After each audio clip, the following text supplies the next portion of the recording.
after many months, I've decided on a topic. And I'm actually quite excited about it. Not only excited about the topic, but kind of excited to get back to my roots, which is to systematically go through the Bhagavatam. Really, that's where my studies mentioned. It must have been 30 years ago, a long time ago, maybe not 30 years ago. It was just a long time ago, 25 years ago, where you remember one James Bay. He came from the vegetarian spiritualist club in Rutgers that Mahamuni and Srinivas had organized, very successful.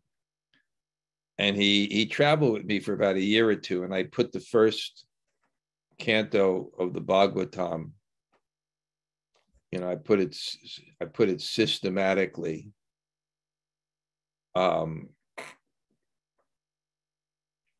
Rati will give it to me. I'll make it available. Probably evolved since then, but many people appreciated that systematically, and that's what I did in Vrindavan, going through so many subjects. So what I'd like to try to do here before Janmashtami, let's see, I probably have about 7 or 8 classes, is to speak various sections of it. And today I'd like to speak of the introduction to it by Sukadeva Goswami and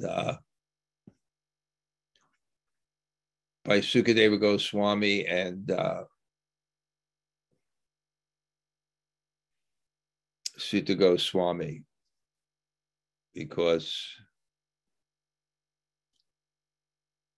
the Bhagavatam is spoken by Sukadev to Maharaj Parikshit. Suta's there, he hears it, he speaks it to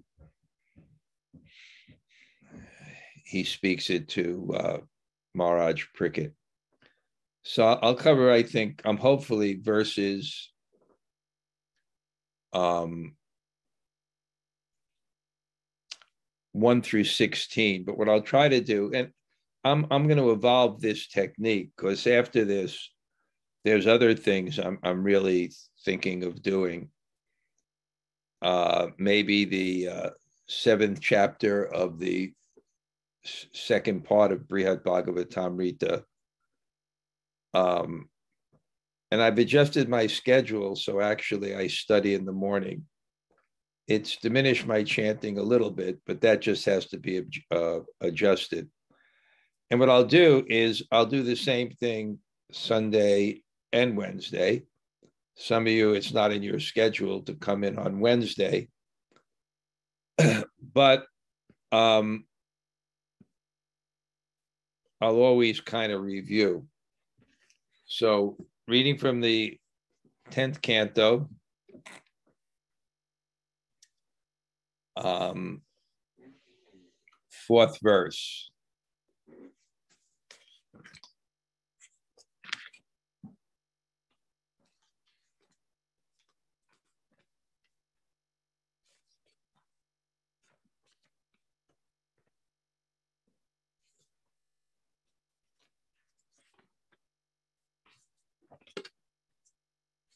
One second.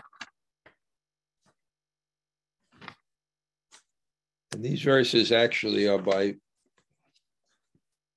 Maharaj Parikshit. And they're important because it shows the receptacle for Krishna-katha, what the attitude is. And what I hope this will do is kind of impress on us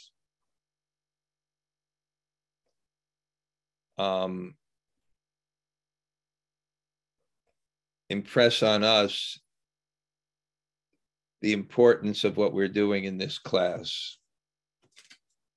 So, Om Namo Bhagavate Vasudevaya. Om Namo Bhagavate Vasudevaya. Om Namo Bhagavate Vasudevaya. Nivṛtta-tarṣair upagīyamānād bhavauṣadhāc chrotra-mano bhirāmāt uttamaśloka-guṇānuvādāt pumān virajyeta vinā paśughnāt. Glorification of the Supreme Personality of Godhead is performed in the paramparā system. That is, it is conveyed from spiritual master to disciple. Such glorification is relishable by those no longer interested in the false temporary glorification of this cosmic manifestation. Descriptions of the Lord are the right medicine for the conditioned soul undergoing repeated birth and death. Therefore, who will cease hearing such glorification of the Lord except a butcher or one who is killing his own self? I'm just going to get one thing right here that will make my life easier.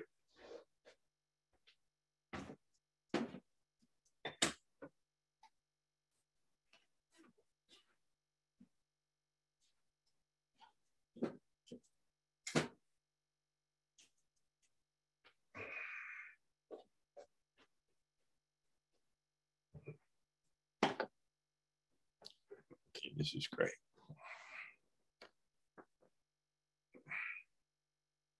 Omigyanatimirandasya gananjana shalakaya taksurunmulatam yena tasmai Shri Gurave Namaha Sri Chaitanya Manobhishtam Stapitam Yena Bhutale Swayam Rupa Kadamayam Dadati Sapadantikam Vanchakalpa Tarubhyascha Kripa Sindhu Bhaevacha Patitanam Pavanebhyo Vaishnavebhyo Namo Namah. Sri Krishna Chaitanya Prabhu Nityananda Sri Advaita Gadadhar Srivas Adi Gaur Bhaktivinoda Hare Krishna Krishna Krishna Hare Hare Hare Rama, Rama Rama, Hare Hare.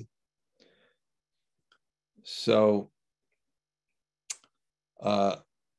mostly I'm going to see if I could just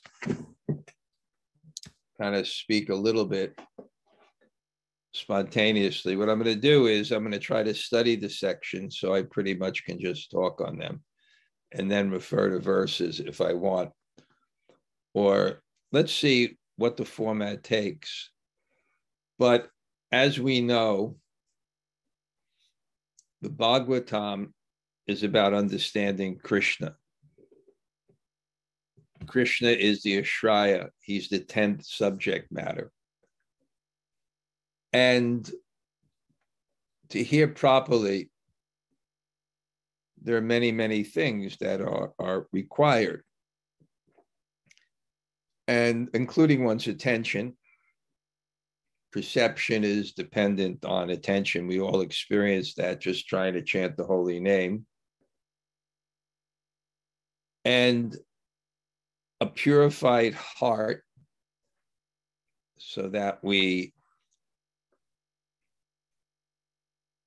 don't filter what we hear to suit our own motives, and a proper understanding or knowledge so that we don't, even if we're sincere, misunderstand what we hear.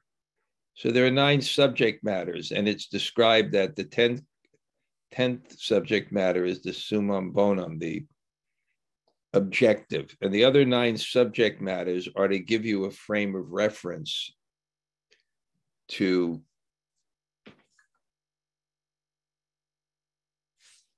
give you a proper reference to hear them properly. And one of those subject matters is the kings, Manu. That's one of the subject matters, is the rulers. And the reason is our whole objective in the material world is to be rulers. We want power, because if we have power, we can control. And if we can control, we can enjoy pleasure.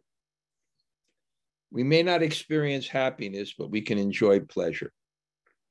So when I say control and enjoy, it means control and to get pleasure. And that's the false objective of this material world, because happiness is not something external, it's consciousness. So the Bhagavatam purifies our heart so that and one of those subject matters is the kings. Let me try to stay focused myself. There's no reason why I shouldn't be. And I mentioned this many times, that the kings are described because that's our objective. That's our false objectives. Our false objective is to be gods or kings. And in this world, the one who has the facility for the most pleasure is the king, because they have the most wealth, they have the most power, they have the most control. You can imagine if you were a king, wouldn't you all want to be kings? One time, Prabhupada, Tamal Krishna Maharaj told Prabhupada, Srila Prabhupada, you should be the king of the world. Prabhupada said, you manage, I'll advise. That's not the objective for one who actually wants love and happiness. And there's no difference between the two. In fact, I was reading in the Bhagavatam with the story of Nala Kuvera and Managriva, the sons of Varuna.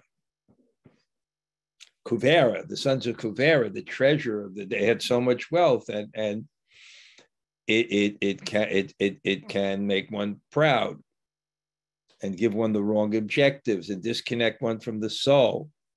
And therefore, God sometimes, when he's merciful to a devotee, he, in one way or another, he takes that away so that we can take shelter of something that could actually give us satisfaction in heart.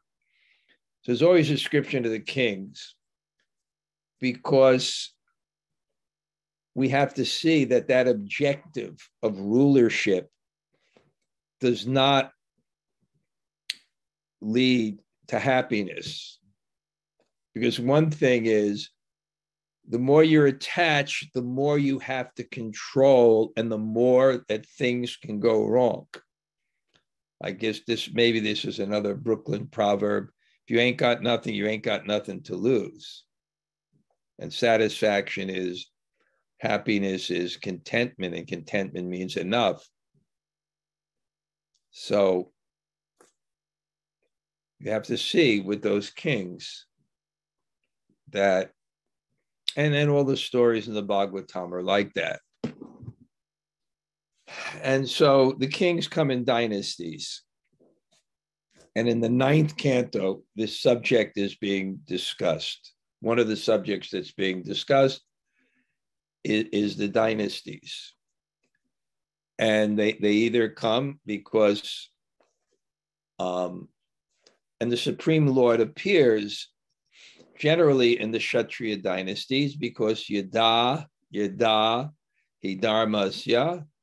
glanir bhavati bharata, because he comes to when there's religious discrepancies, and to rectify them, you kind of need power. So these dynasties are described, and obviously it's not going to be a whole book about each person. So in the Soma Vamsa, the Soma dynasty, the Yadu dynasty is described. That's in the Soma Vamsa. And then in that Yadu dynasty from the sun god, then there's Krishna, and there's a summary. So when Maharaj Parikshit hears this, he becomes very, very excited. And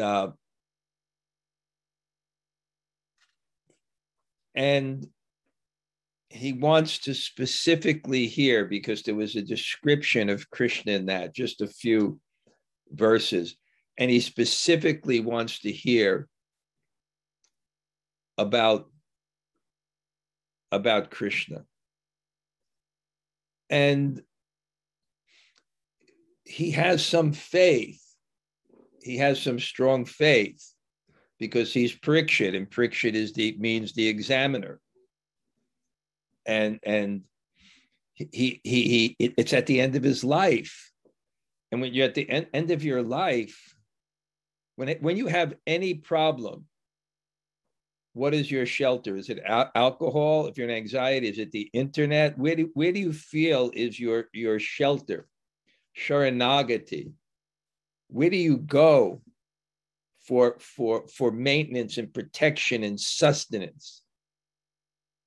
And ultimately, the intelligent person, the most important thing in sustenance is the condition of heart.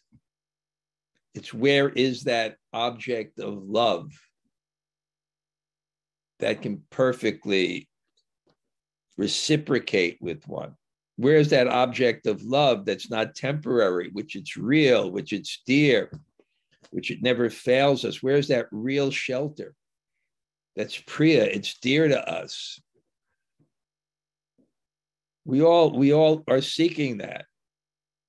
And he had some experience of that, because in the womb of his mother, when Ashvatthama tried to destroy him, who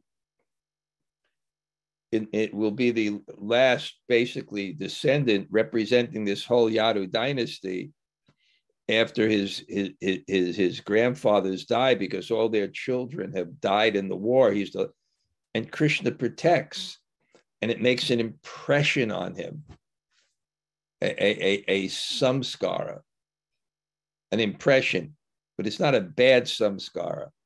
It's not an impression that things that are bad for you will give you pleasure.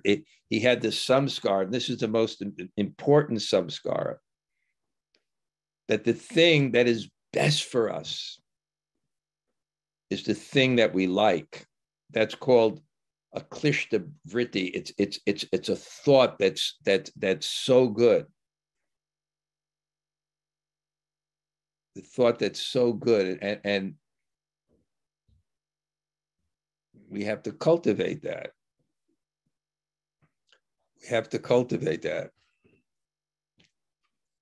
I was just thinking what my Monday morning greeting is. It's about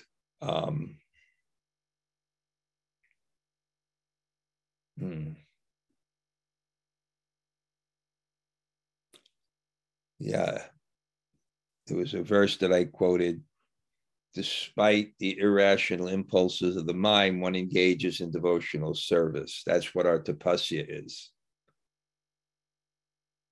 And that's what gives us a sustenance. So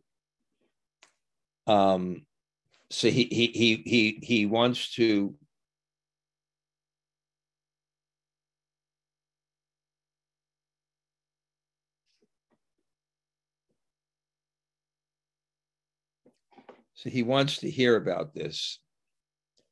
And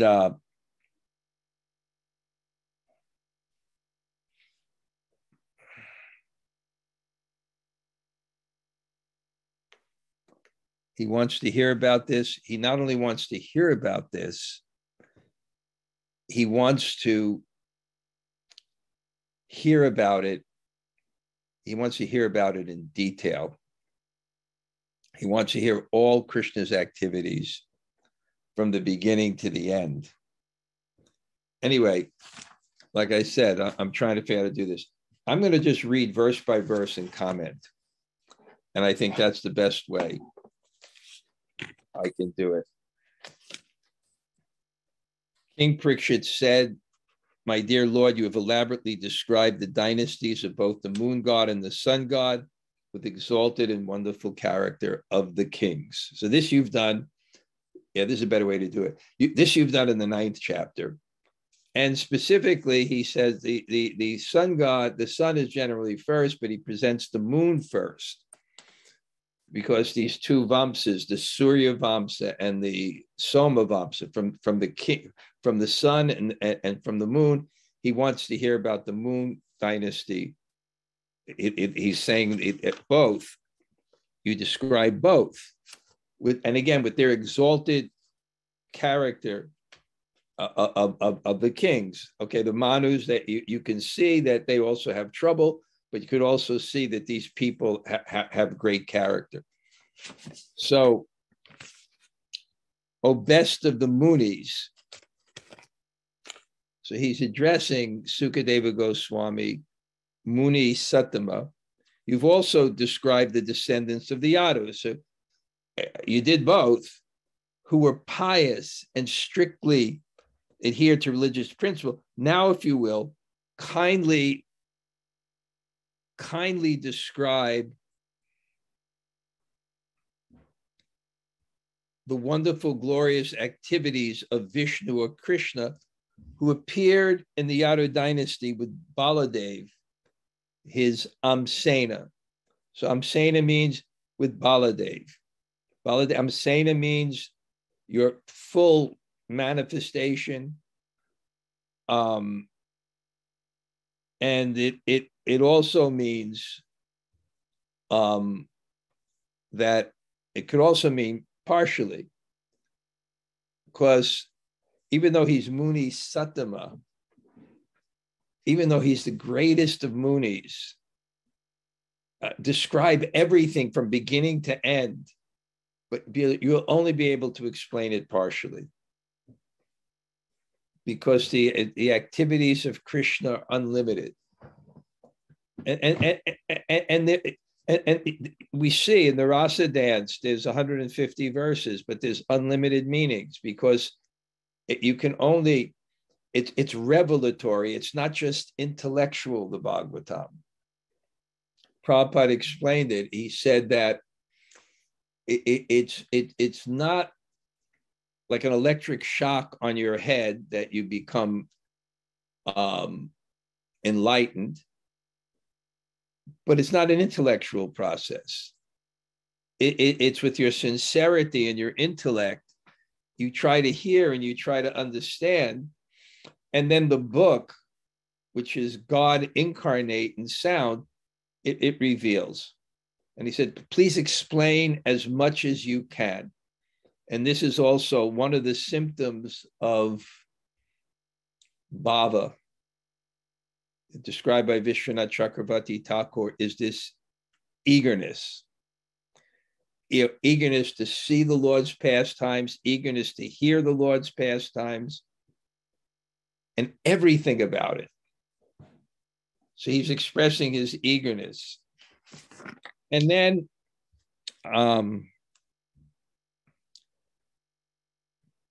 so he wants to hear it from the beginning to the end of who? Of Bhagavan, Krishna's Bhagavan, Vishvatma. He's the super soul. He's the cause, Bhuta Bhavana, of this material manifestation. And I want to hear everything. And now he explains how he's going to hear. Because I can see this myself when I'm speaking. I'm so dependent on the audience. The audience is like a magnet. Of course, I have to do my duty to present it in an engaging way. But really, I'm just a vehicle for what's in the heart, Krishna in the heart, and it's drawn out by the audience. So we'll see here at the very beginning, it's not just explaining what the responsibility is of the teacher, but it's explaining what is the responsibility of both of them. The speaker and the hearer. So it's going to tell you who to hear from and how to hear and what the result is. So he says, first you have to hear from someone who's nivṛtta-tarṣair, that won't distort things for their own purposes. That's why someone who speaks the Bhagavatam doesn't charge. Because if the motive is monetary, then you will speak for money. And speaking for money means I will speak what people want to hear rather than what's good for them to hear. And that's why Prabhupada's Bhagavatam and Prabhupada's personality and Prabhupada's presentation is so powerful, because it's spoken in an engaging way, but he's also not afraid to tell you what to hear. He's not just entertaining one, he's enlightening one. And that has to be the motive of the speaker. So and that comes, as it says here, in disciplic succession. That's what disciplic succession means. It's pure devotees. And what does pure devotees mean? They have no motive except to please Krishna. And therefore, their motive is not to entertain people, but to enlighten them so that they develop that mood of service to Krishna. And then the qualification, nivṛtta-tarṣair, upagīyamānād, that the speaker, he has to have some sense that I really want to surrender and serve Krishna. Because what you're going to be told in the Bhagavatam is something you may not want to hear. You may not want to hear how you're not the enjoyer. So he's saying that this message that you're going to tell me, Sukadeva Goswami, I understand.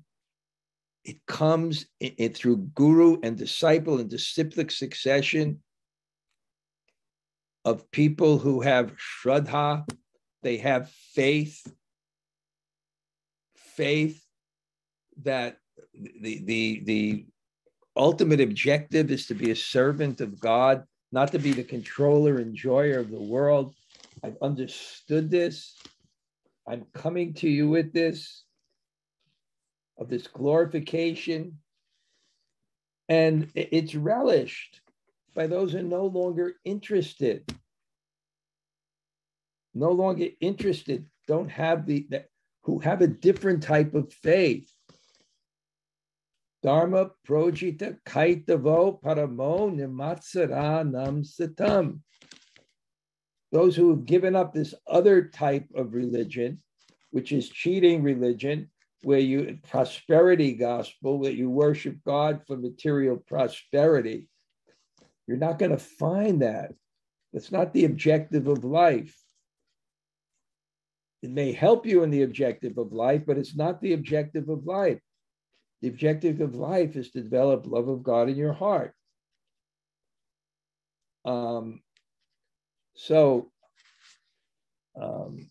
This is relished by people who have that faith. We all have that faith.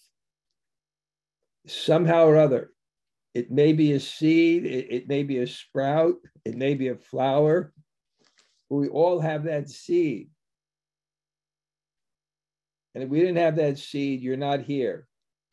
You don't come to religion. You don't come to a bona fide spiritual process. You don't seek a spiritual master. Because your objective is to enjoy and control the world and not to serve it. So he's telling him, I understand this. It comes in disciplic succession. And it's relished by those no longer interested in just the material world. They're spiritual seekers. They want something higher. And when this is done, and I hope we'll experience it here after I get the hang of it, then bhirāmāt, this is the most pleasing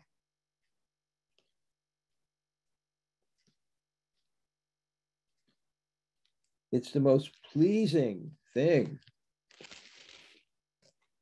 It really is the most pleasing thing. It's the nectar we're all hankering for. And it is the right medicine for those undergoing repeated birth and death. Because why do you undergo repeated birth and death? Because you want to be the enjoyer and controller.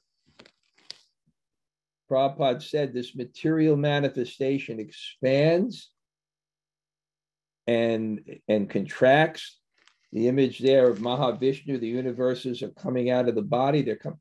And what is the purpose? To catch the truth, to actually understand the truth, that we're part of God and we're meant for God's service. And just as I was reading this morning, the phrase by Hegel that Prabhupada's godbrother used, we're meant to die to live. What does it mean, die to live?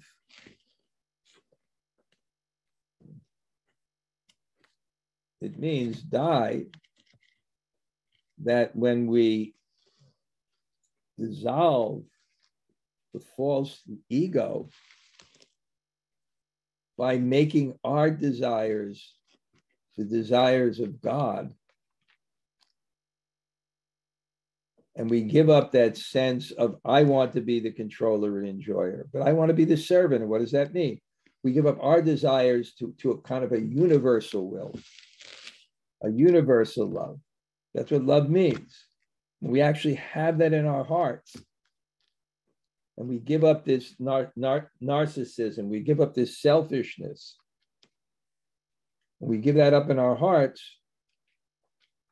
then our consciousness is no longer reflected on a material body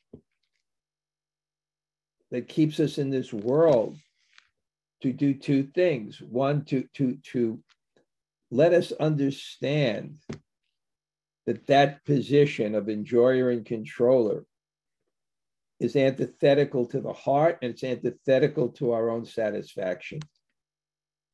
So this is the right medicine. If you can develop an attraction, if you approach it in the right attitude through disciplic succession, with some faith that this is the right objective, then the sense of pleasure that you will get from that connection with the divine, it's the medicine. And then he says, everyone. Therefore, he says, who can stop hearing this?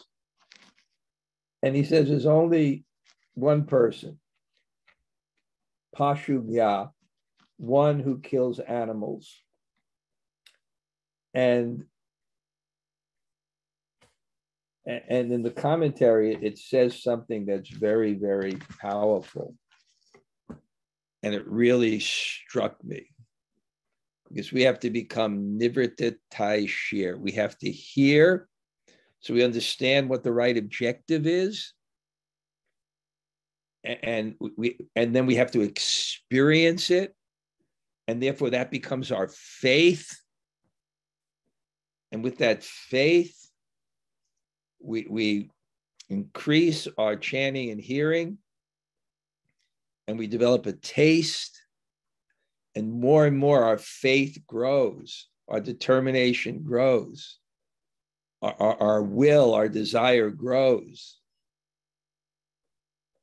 until kirtaniya siddha hari, until you achieve nishta, you're fixed. It's so good, you want to do it all the time.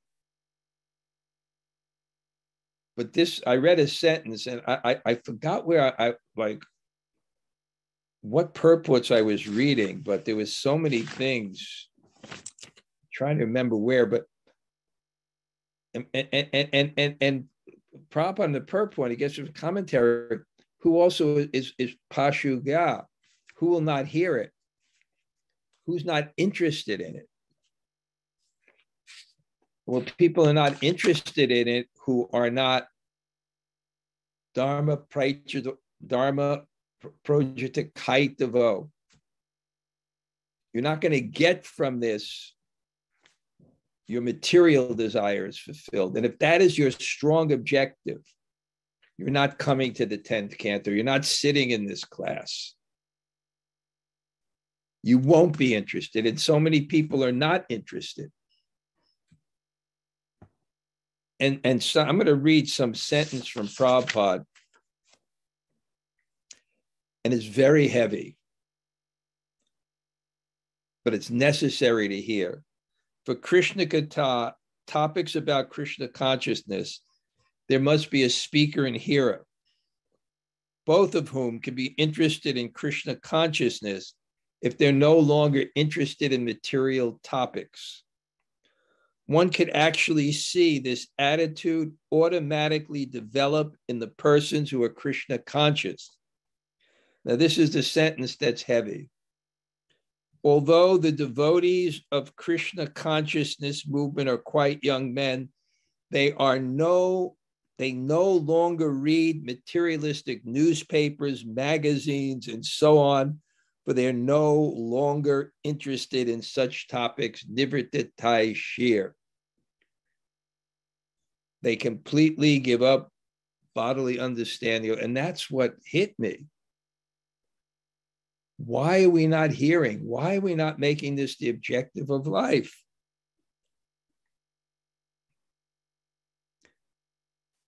Or we're not hearing sufficiently enough to not being sucked into the vortex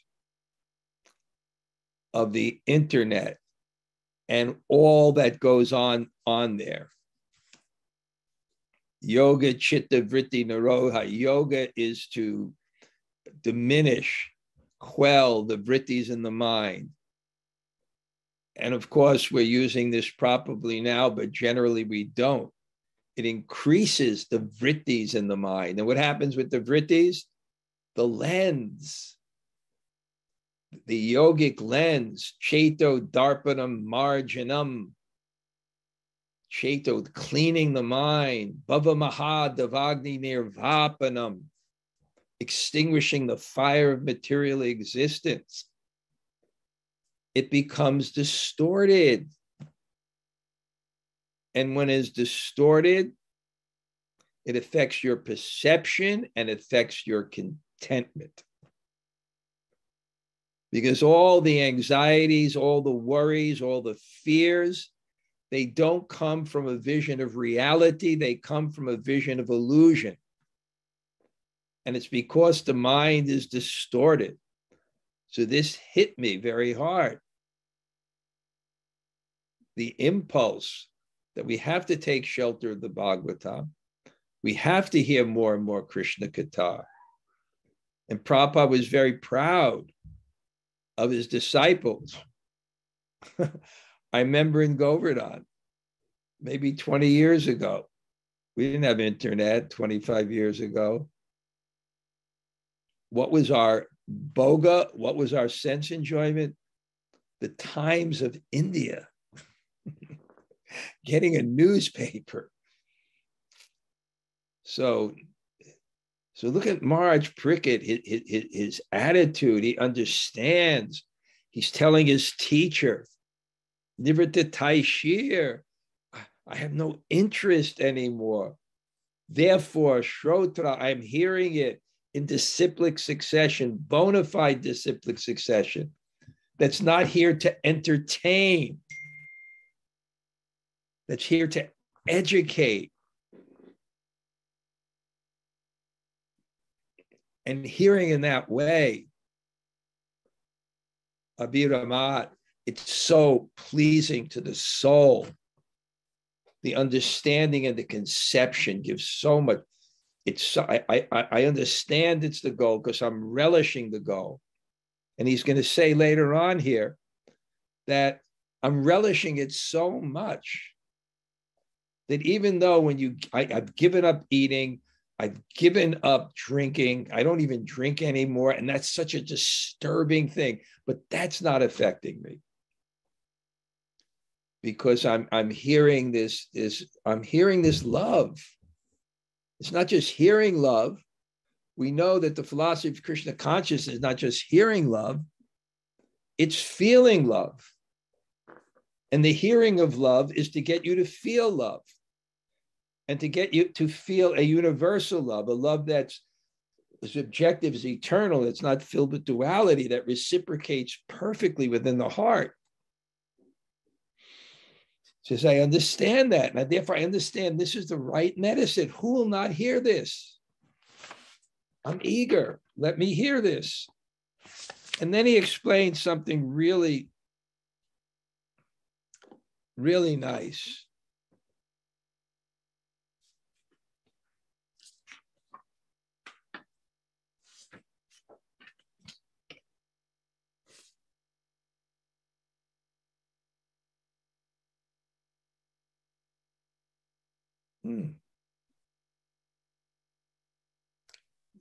Interesting. There's something somehow missing here. Oh. Here.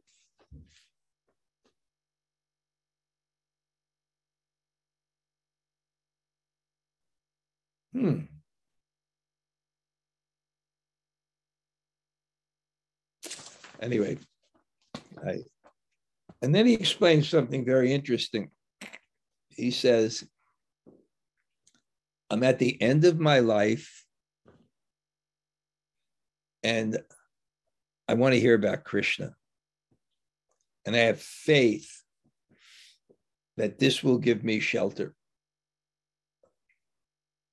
And what greater need for shelter and protection than the moment of death?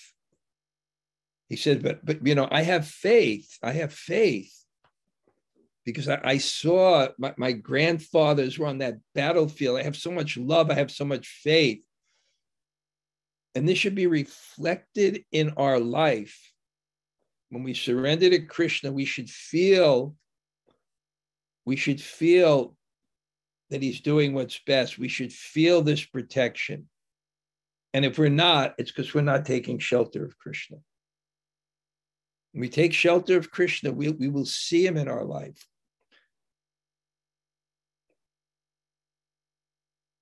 We will see him in our life.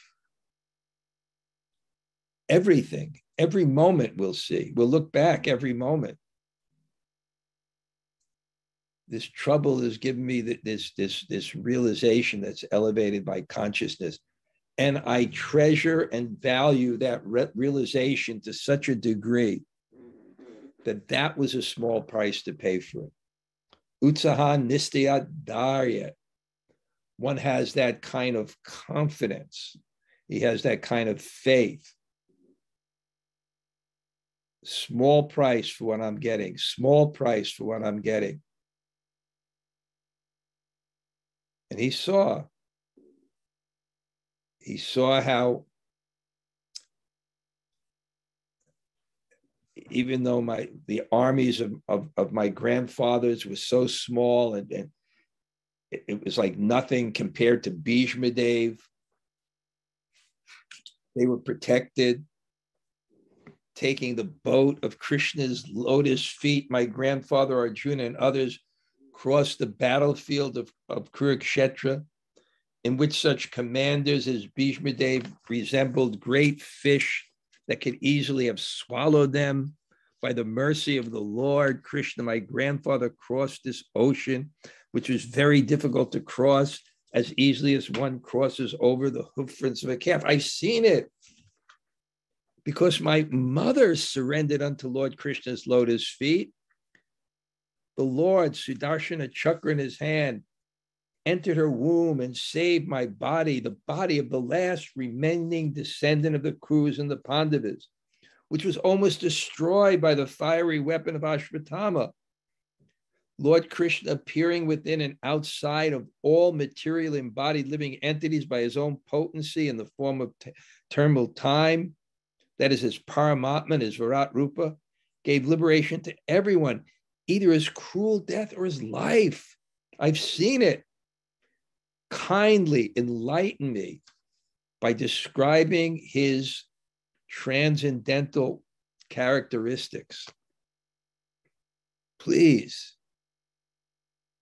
So look at his faith.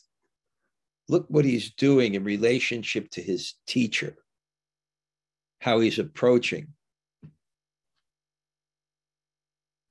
Prabhupada, Bhakti Siddhanta noticed him. How did he notice him? His faith.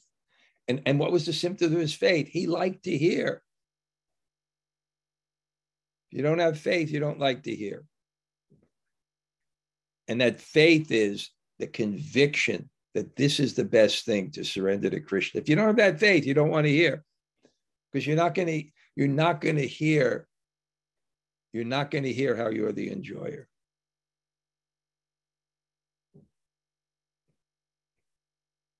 So look at his consciousness and what that means and what his realization is.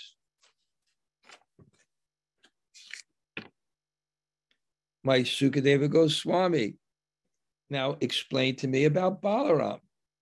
I want to hear about Balaram because it's very intriguing. How is he attracted from the womb of Devaki to the womb of Rohini? I really want to hear about this. And I want to hear about Krishna. Why did he leave his house, his father Vasudeva, and went to the house of Nanda?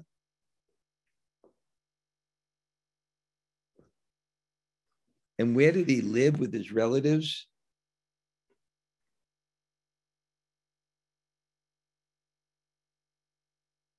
And he also lived in Mathura. Why did he go there? And why did he kill his uncle? His mother's brother, Kamsa. That's unusual. Such sanction, that's not sanctioned in the Shastras. I want to hear it. And Manusham Asrita, he was accepting like a man, and he was in Dwarka, and he had so many wives. And how many years did he live with these descendants of rishis? And how many wives did he have? And how many? I want to hear. Oh, great sage who knows everything about Krishna, please describe in all detail everything I've inquired about and those which I have not. I have love, and I want to hear everything. I have so much love, I want to hear everything. Everything that I've inquired about and that which I haven't inquired about, I want to hear. I have love. I want to hear about my beloved, and I know that will increase my love. It'll increase my love to the extent that I want to dissolve this conception of the enjoyer and controller, and what will remain is my eternal life. Yes, death is coming, but what is death? Death is the destruction. I'm not worried. I want to die, but not that death. I don't want to die that death. I don't want to die the death of the illusion of non-existence.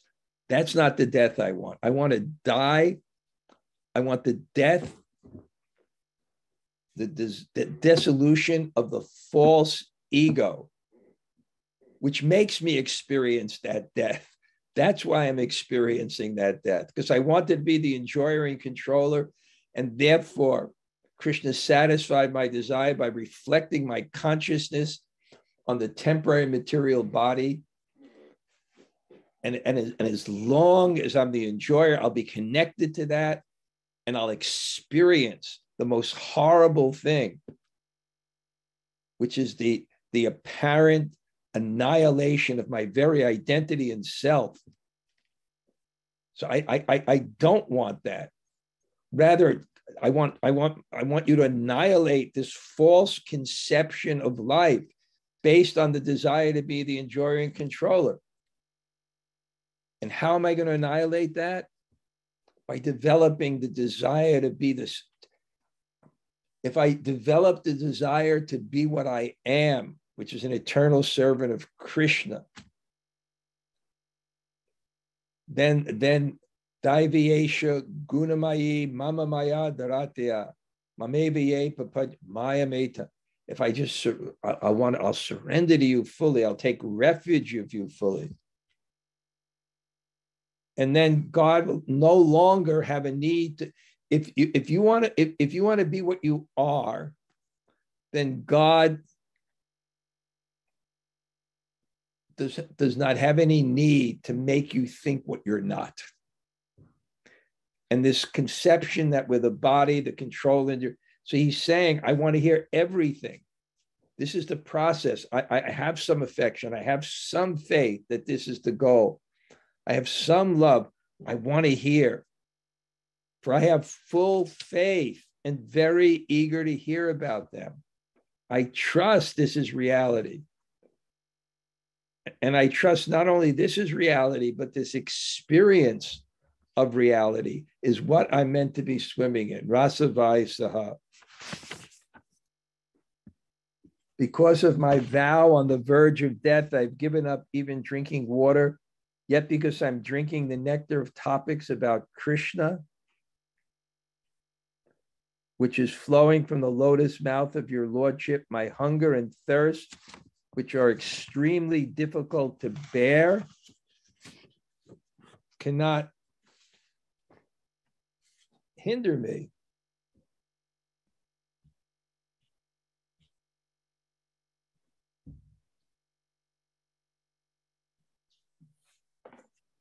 So this is what's lacking.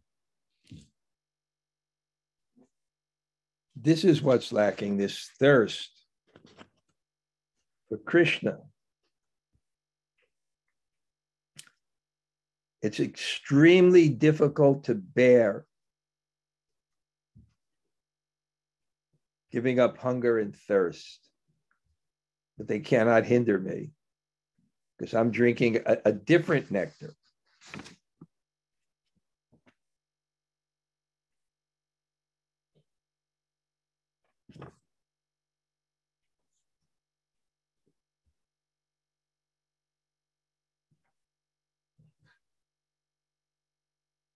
So therefore, I'm so fortunate to hear from a realized soul because I can relish this.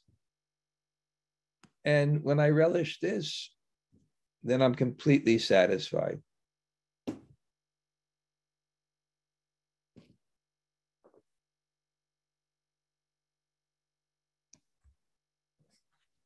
So now we go back to Sutta. We're almost finished. And he tells Shonaka Rishi,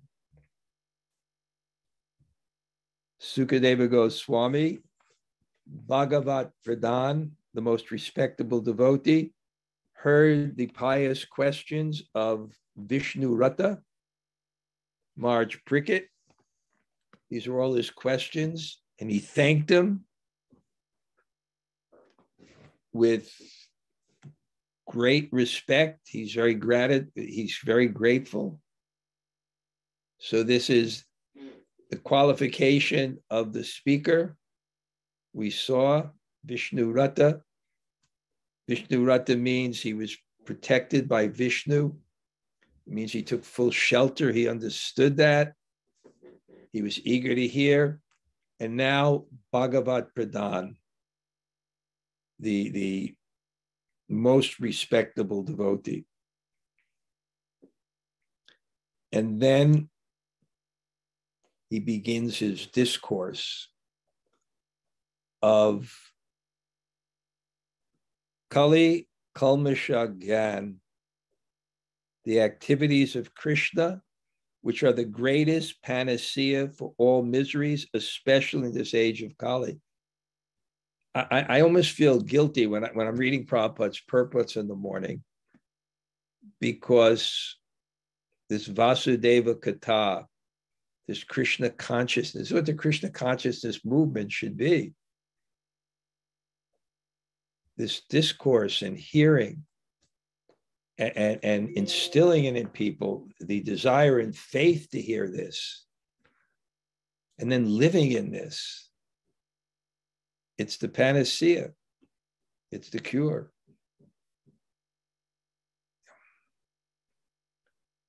Oh, now I remember. Okay, anyway. And now Sukadeva Goswami speaks. We just have 2 more verses.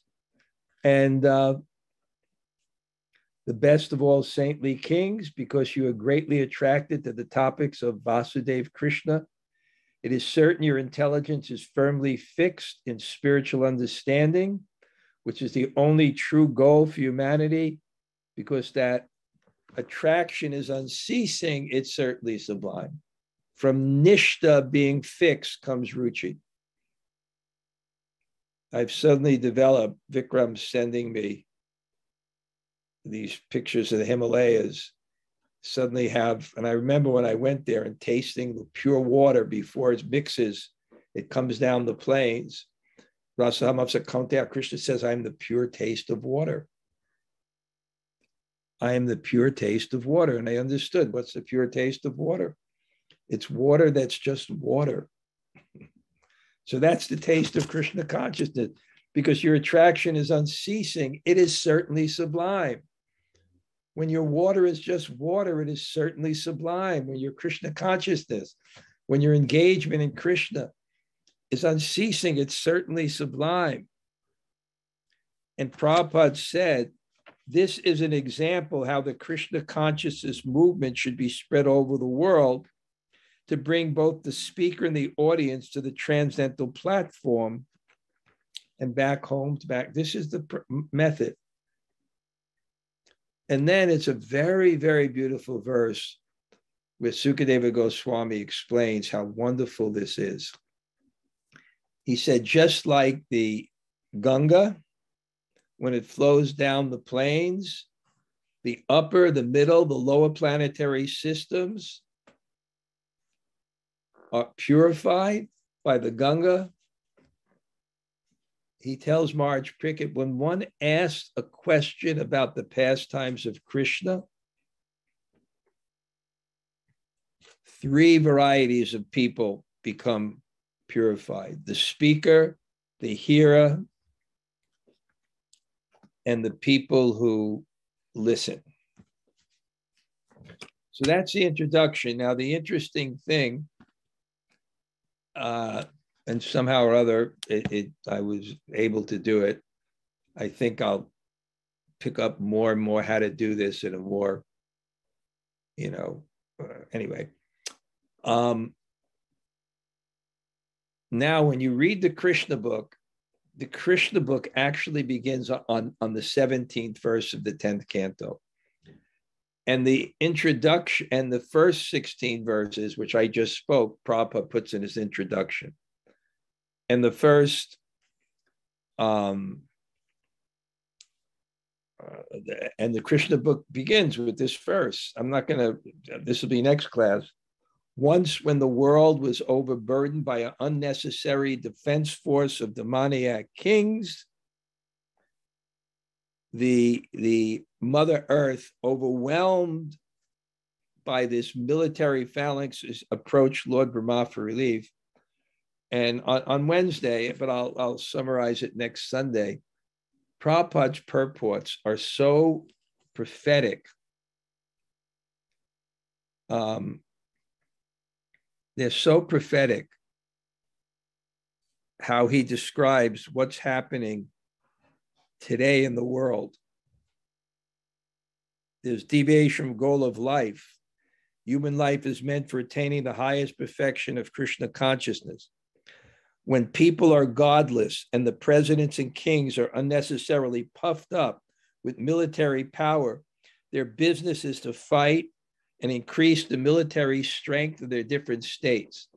Nowadays, therefore, it appears that every state is busy manufacturing atomic weapons to prepare for a third world war. Such preparations are certainly unnecessary. They reflect the false pride of the heads of state. The real business of the chief executive is to see the happiness of the mass of people by training them in Krishna consciousness.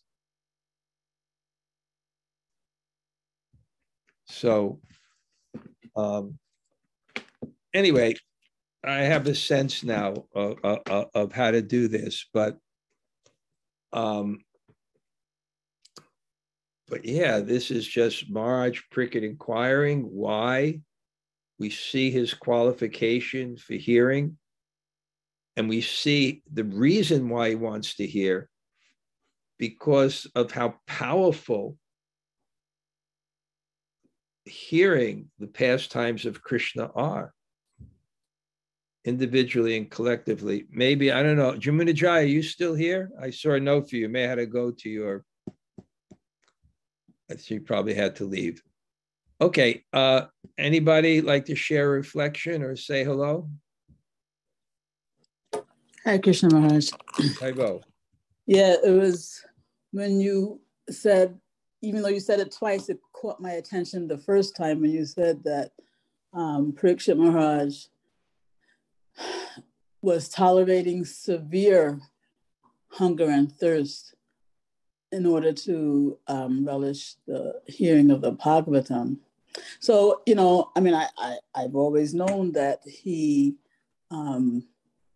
basically starved himself to hear this, but I don't know, somehow today, I feel like I got the realization that it wasn't because, you know, he wasn't, I don't know, somehow disturbed or bothered by it. He was feeling it. It's just that he had a higher taste, you know?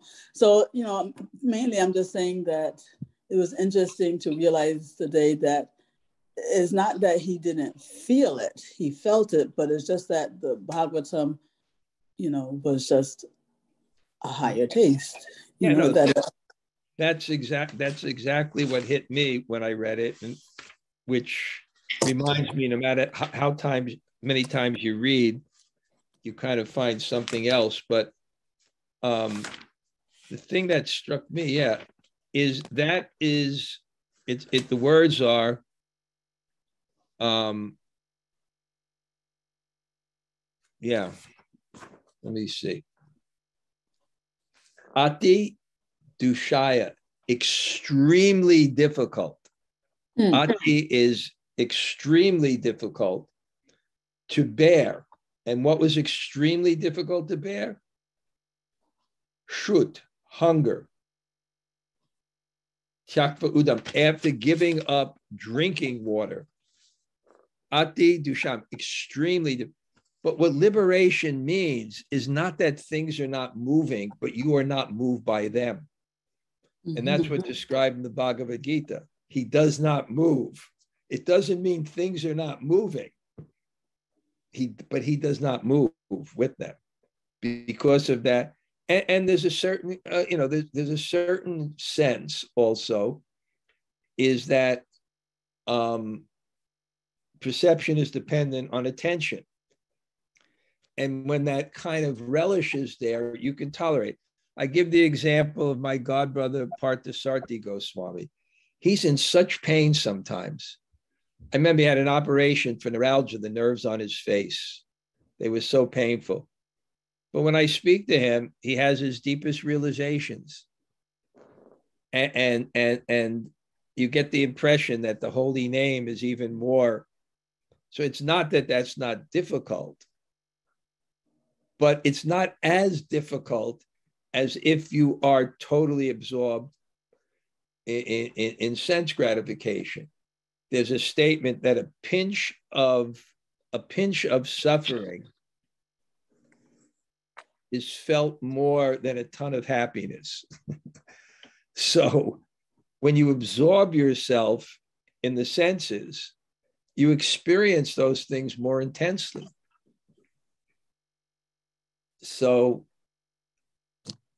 whatever happiness you get from an unrestricted life of indulgence, your pain has also been increased also. And in the same sense, someone who is yesham twantakatam papam jananam punya karmanam, one who is completely focused on yesham twantakatam papam jananam punya te dvandva mohanir bhajanti mam jidhabrata, one who is like so fixed in Krishna consciousness, dridhabrataha, then these things don't register to the same effect, that they distract you. So it's not that he also feels the same pain, but it's difficult. But it's not. It's just like Prabhupada when I saw that I was in his room in the last days and I saw him scream Hare Krishna because he was in pain. But at the same time, he was translating the Bhagavatam. So it doesn't have the same effect. Okay, thank you, Gail. Yeah, I just want to say too that it's also a little encouraging, because if we understand that, or if I understand that even somebody of Parikshit Maharaj's stature, right, was experiencing that it was severe, yet he was listening anyway, then, it's like, at least I hope it will be inspiring for me to want to tolerate whatever tapasya I have to do. Okay, I'll make a joke, Gail. I became discouraged because even Maharaj Prickard is experiencing. What to speak of me? Okay. Anybody else like to say hello? Thank you all for coming. I'm gonna figure out how to do this. It takes some time to get the method, but it's interesting. Yeah. Anybody else? Hare Krishna Maharaj, it's Bhakti Devi. Can you hear me? I can hear you, yes. Okay, yeah. I couldn't get onto Zoom, so sorry, you can't see me and I can't see you.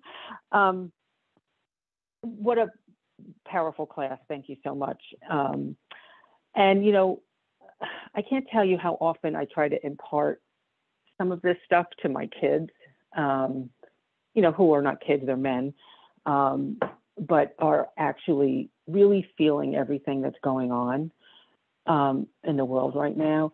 And that whole phrase about anxieties and worries come from a vision of illusion and not reality. When I tell them things like that, I'm accused of turning a blind eye. And I try to impart on them that when we were having this discussion with Jai Jagannath, what the true welfare work is, and that should be to raise the level of consciousness. And I guess because you're right, I guess it's because they don't have faith that it's hard for them to understand that concept. Right. So maybe, right. Therefore, sometimes it's really difficult. Yeah. Sometimes before hearing, you have to create faith. And that's why the Harinam is so important, because people are attracted to music and the sound and they develop faith. And then they can hear. You basically, you don't hear what you don't like. So unless you get some experience of shelter and surrender, you don't want to hear about it. That's why in the Bhagavatam it says, Yasya deve para bhaktir tata deve tara guru. It says, for one who has implicit faith in the spiritual master and the Supreme Lord, the imports of the Vedas are revealed. Why are they revealed? Because you can hear them, and you can't hear them unless you have that kind of faith, that experience of what shelter is, what service is, what surrender is. So we try to create those. Otherwise, it's a fact, people can't hear it. In terms, I think what your children have to see is they have to see that you have some sense of transcendence, And also, I'm not saying that I don't know God or not, but when people don't have that strong faith in God, then enjoyment and control is the enjoyment and control, is the objective. And then you look at the world and you say, I'm doomed. I'm doomed. But when you actually have that perspective that it's consciousness, and if all this didn't happen, people would even become more absorbed in the externals. They become more bewildered. They become more depressed. There's rich kids with all protection and all money, and they're miserable. And they, the opiates and drugs and things. So it's not the external things. So if this civilization just goes on unimpeded, it's not going to lead to happiness. That's why I wrote that article, I Stand with Prabhupada, because it's the war and all those things, they're horrible. We wish they end, and we wish the righteous win and the unrighteous lose. But what is the righteous winning? They establish they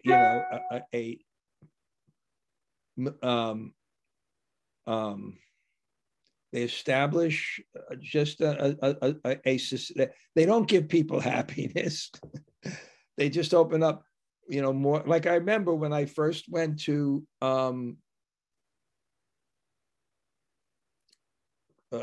Yugoslavia right after the war. Now they were liberated from communism. Well, okay, that's a good thing. But what day did I arrive in Yugoslavia? When they opened the first McDonald's. so this is now the liberation. And I had one disciple, who was Bulgarian. She's gone many years. But I heard she wrote her biography, and she described in some ways things were better. She described what the Western, the so-called freedom and Western culture has done. I'm not making value judgments. We want freedom. We want to worship God. But what happens? So yeah. You have to have some faith that there's something transcendent and God, and that, Anyway, thank you, Bhakti Devi. Could anybody else say hello? Thank you. Hare Krishna Gumaraj, Tota Gopinath here. And Kishori Radha. Happy Father's Day. Well, Haribo, thank you. Greetings from New Jersey. Okay, great. Anybody else? Hare Krishna Maharaj. Hare Krishna Maharaj. Thank you so much. Wow, okay. Back in Govardhan. Very nice. Yeah. But still we have earthquake, Maharaj, every day. What's that? We still have the earthquakes. They're coming every day. Really? Yeah. Is your house solid? Constructed? It does shake, but we got used to it, Maharaj. Yeah, yesterday I was telling my mom how we get used to the pain of this material life, and we get numb.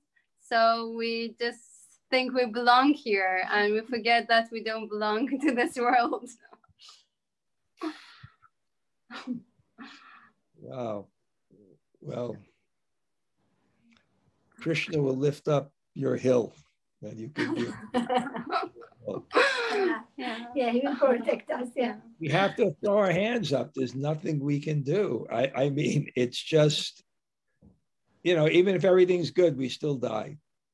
My godbrother Sridhar Maharaj used to have a suitcase. He used like a briefcase. It was metal, And he used to have a sticker on it and said, life is tough and then we die. That's what it's saying here. It's saying this is the only panacea. It's for Marge Prickett, who's dying of thirst. This is the panacea for him, for the world. It's it. That's it. And we don't accept it. We're still trying to enjoy and control. And we need things. You know, we need a certain amount of material satisfaction, and we try for that. But for jivasya tattva-jigas, for something higher. Okay. Haribo. Thank you very much, Maharaj. Thank you. Krishna will protect you. Yeah, thank you, definitely. Thank Okay. Anybody else? Anybody else have earthquakes? Say hello. Anybody else say hello? Hare Krishna Maharaj. Catalina, Haribo. Haribo. Thank you for class. Lovely. Thank you. I'm really looking forward to coming to Colombia. I'm going to be there at least for 3 weeks, starting August 14th. I hope to see you and your daughters. Yes, definitely. Okay. Tell Sophie and Laura that Marge is coming. They should save it one day for me. Yes. Okay. Okay, thank you. Hare Krishna, Maharaj. Govinda. And Prasha, thank you for class. Thank you for class. Happy Father's Day. Haribo. Okay, I'm going to tell Kadamba there better be a feast for lunch. I don't want just these cheap words. Happy Father's Day. I want to see some action there. Well, I want to eat some. I still have to write my Monday morning greetings, and sometimes they're not easy because I see how I write them. It's a demand of focus and logic. And then you write something, you can see that, wait, there's 2 ideas here. Now I have to make it 1. Or maybe I can squeeze them into 1. Okay. Haribo. Haribo. Okay, anybody else?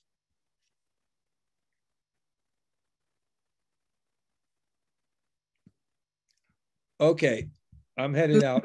Just want to squeeze in one last comment, Yeah. It was just another experience of, how sometimes you say the same thing 1,000 times, but then I hear it differently. Well, it's because you say a little something a little different about that thing. And so today it was about, to those who have faith, the importance of the shastras are revealed. Yeah. But today, you said, why? Is because if you have faith, then you will hear, you'll give it your attention. And so it was so wonderful to hear you, to hear you give that little tweak today. So, because it completely illuminated something that I've always been not completely, so. You know what I love, Gail? Every time I'm kind of personally disappointed in my class, it's the one I appreciate most. It never fails. Okay, I'm going to head out. Vanchakalpa Trubhya Shaka Basindhu Baby Job.